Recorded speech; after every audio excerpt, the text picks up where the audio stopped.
પોરબંદરના જુબેલી પુલના 4 રસ્તા પાસે પાણીની પાઇપલાઇન તૂટતા મોટી માત્રામાં પાણી ઢોળાયું હતું, ત્યારે પાલિકા દ્વારા સમારકામની કામગીરી હાથ ધરવામાં આવી હતી। પોરબંદરના જુબેલી પુલ 4 રસ્તા પાસે જ કોઈ કારણોસર અંડરગ્રાઉન્ડ પાણીની પાઇપલાઇન તૂટી હતી અને તેના કારણે રોડ ઉપર ખૂબ જ મોટી માત્રામાં પાણી વેડફાઈ રહ્યું હતું।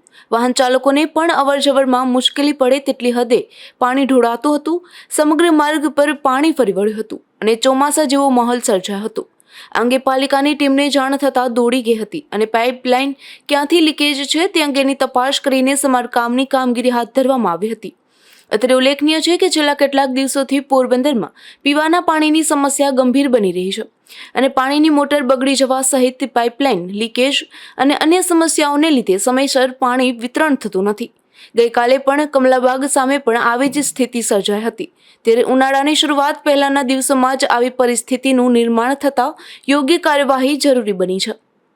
નિપુલ પોપટ, ગુજરાત ન્યૂઝ, પોરબંદર।